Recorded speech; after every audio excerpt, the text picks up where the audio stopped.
जय श्री कृष्ण फ्रेंड्स, राधे राधे। कैसे हैं आप सब? आई होप बाल गोपाल की कृपा से सभी स्वस्थ और मस्त होंगे। तो फ्रेंड्स, बाल गोपाल की सेवा चैनल में आप सभी का बहुत बहुत स्वागत है।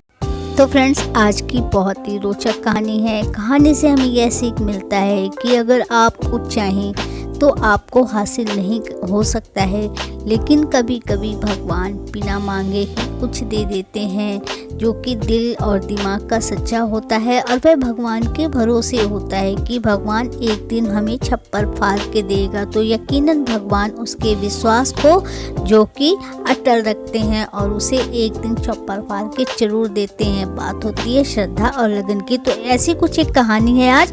आशा करती हूँ आप सभी को कहानी पसंद आएगी। अगर पसंद आए तो प्लीज़ चैनल को सब्सक्राइब करना मत भूलिएगा। तो फ्रेंड्स, बात एक समय की है जब एक राजा वन में शिकार खेलने के लिए हुए गए थे। वह शिकार खेलते खेलते जंगल की ओर निकल गए और उन्हें बड़े जोरों की प्यास लगी। तो उन्हें कहीं कुछ भी दिखाई नहीं दे रहा था जिससे वह अपनी प्यास बुझा सकें, लेकिन उन्हें एक झोपड़ी दिखाई दी। तो उन्हें लगा कि हो सकता है यहाँ कोई रहता हो। तभी वह राजा जंगल में उस झोपड़ी की ओर गए और वहाँ देखा तो एक आदमी और एक औरत उस झोपड़ी में रहते थे। राजा ने उनसे कहा कि मुझे बहुत जोरों की प्यास लगी है, क्या पानी मिलेगा? तब वहाँ उस औरत ने कहा कि हाँ, ज़रूर पानी मिलेगा। तभी वो औरत उन राजा को पीने के लिए पानी देने लगी। तभी उनका जो कि उस औरत का आदमी अपनी औरत से बोला कि क्या सूखा पानी ही देगी, कुछ खाने के लिए भी दे दे, फिर पानी देना। लेकिन वह औरत जान गई कि यह राजा है और ये हमारे यहाँ का कैसे खाएंगे। तो लेकिन आदमी से बोलती है कि अरे ये राजा है इतने बड़े और हमारे यहाँ की सूखी रोटी खा के कैसे पानी पिएंगे। तो वह बोले, उसका आदमी बोला कि वह प्यासा मरा जा रहा है तो पानी पिएगा तो कुछ खाने को भी दे दे। बार बार आदमी के कहने पे उसकी औरत ने एक रोटी का टुकड़ा राजा को दिया और पानी पीने को दिया। राजा ने उस रोटी के टुकड़े को माथे से लगा करके अपनी जेब में रख लिया और फिर पानी पिए। राजा ने बोला, जब उनकी प्यास बुझी तो राजा ने बोला कि कभी तुम्हें किसी चीज़ की ज़रूरत हो तो हमसे आकर के ज़रूर कहना। आदमी उसका थोड़ा अकड़ू टाइप से था। वह बोला, अभी प्यासा मरा जा रहा था, अब मुझे ज़रूरत में काम देगा। जा क्या काम देगा? राजा समझ गया कि यह आदमी थोड़ा सा अकड़ू टाइप का है। औरत ने क्षमा मांगी, राजा वहाँ से निकल गए। जब उन औरत और आदमी की बहुत ही हालत ख़राब हो गई, दाने दाने को मोहताज हो गए। तब उसकी औरत ने अपने आदमी से कहा कि वो राजा आए थे, उन्होंने हमें मदद करने के लिए बोला था, जाओ शायद कुछ हमारी मदद हो जाए। तो आदमी फिर वही अकड़ कर बोला, अरे वो क्या हमारी मदद करेगा? उस दिन प्यासा मरा जा रहा था, भूखा प्यासा, हमने उसे रोटी खिलाई और पानी दिया। औरत बोली, तुम्हारी समझ में नहीं आएगा, वह बहुत बड़े राजा थे और वे हमारी कुछ न कुछ मदद ज़रूर करेंगे। औरत के लाख समझाने के बाद आदमी जाने के लिए तैयार हुआ। जब आदमी वहाँ हवेली में पहुँचा तब दरबान ने आदमी का जो कि फटे हाल था तो रास्ता रोक लिया। तभी आदमी ने कहा कि यहाँ का जो राजा है उसने हमें बुलाया था, वह बहुत प्यासा था, हम उसे पानी पिलाए थे। यहाँ भी वह अपनी अकड़ दिखा रहा था, लेकिन वह मूर्ख था। यह बात दरबान भी समझ गए। दरबान जाकर के राजा को उस आदमी का पैगाम दिए। राजा को याद आया। राजा ने बोले, सादर उन्हें घर के अंदर ले आओ। राजा के आदेश के अनुसार उन्हें महल के अंदर ले जाया गया। तभी राजा ने उस आदमी की बहुत आवभगत की। उसके बाद शाम को जब पूजा का समय आया तो राजा पूजा करने के लिए बैठ गए। वह आदमी राजा को पूजा करते और हाथ पैर जोड़ते और कान पकड़ते भगवान के सामने देख रहा था। तभी उस आदमी ने गौर से राजा से पूछा कि तुम ये क्या कर रहे हो?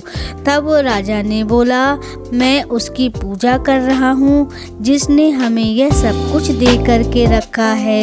यह सारा राजपाट, धन दौलत, इज्जत शोहरत सब उसी ने तो दी है, इसीलिए उसका धन्यवाद रोज करता हूँ। तभी वह आदमी न राजा का पानी पिया और न ही खाना खाया। कहा कि जो तुम्हें जिसने तुम्हें यह धन दौलत दी है वह मुझे भी देगा। राजा ने कहा हाँ जरूर देगा, कुछ खा पी तो लो और कुछ यहाँ से ले जाओ। उसने राजा से एक दमड़ी भी नहीं ली और वहाँ से खाना पीना भी नहीं खाया और चला गया। राजा तो समझ गए कि मूर्ख आदमी है। तभी वह आकर के एक पेड़ के नीचे बैठ गया और रात में उसे उस पेड़ के नीचे बहुत सारा सोना चांदी दिखाई दिया। उन सोना चांदी का वजन इतना था कि वह उसे उठा भी नहीं सकता था, इसलिए उन सोना चांदी को वहीं के वहीं पेड़ पर छोड़ करके वह आदमी अपने घर आ गया। जब घर आया तो उसकी औरत ने बहुत सारी खातिरदारी की और धीरे से पूछा राजा ने क्या दिया है, क्या लेकर आए हो। तभी उसने कहा वह भिखारी मुझे क्या देगा, वह तो शाम को भगवान के आगे खुद ही हाथ पैर जोड़ रहा था और विनती कर रहा था। जिस भगवान ने उसे दिया है वह मुझे भी देगा और मुझे। तभी मैं रात में जब एक पेड़ के नीचे था तो वहाँ पर बहुत सारा धन दौलत मुझे मिला, लेकिन उसका वजन इतना था कि मैं उसे ला नहीं पाया। तभी कुछ लोगों को गांव में पता था कि यह राजा के यहाँ गया है और वह कान लगा करके सुन रहे थे कि जो कुछ भी ये लाया होगा तो चोरी कर लेंगे। तभी उन्होंने सुना कि यह पेड़ के नीचे बहुत सारा धन दौलत छोड़ कर आया है और वह आदमी अपनी औरत से बोला कि तुम चिंता ना करो, जब भगवान हमें देंगे तो छप्पर फाड़ कर ही देंगे। औरत अपना माथा ठोक करके बैठ गई कि किस आदमी से पाला पड़ गया।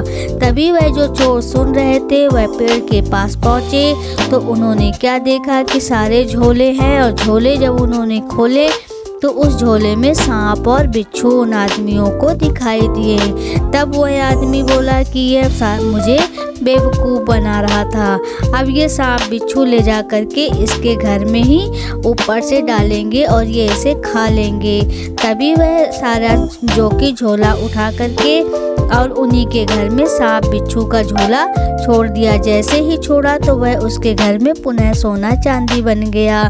तो वह आदमी अपनी औरत से बोलता है कि उठा उठा देख, मैं बोला था ना भगवान देंगे तो हमें छप्पर फाड़ कर ही देंगे। तो फ्रेंड्स ये थी कहानी कि अगर जिसके किस्मत में जो है वह उसे मिलकर ही रहता है, वह चाहे उन चीज़ों से कितना भी उसको नकारे, कितना भी दूर जाए, लेकिन उसकी किस्मत का उससे कोई नहीं ले सकता। तो आशा करती हूँ आप सभी को कहानी ज़रूर पसंद आई होगी।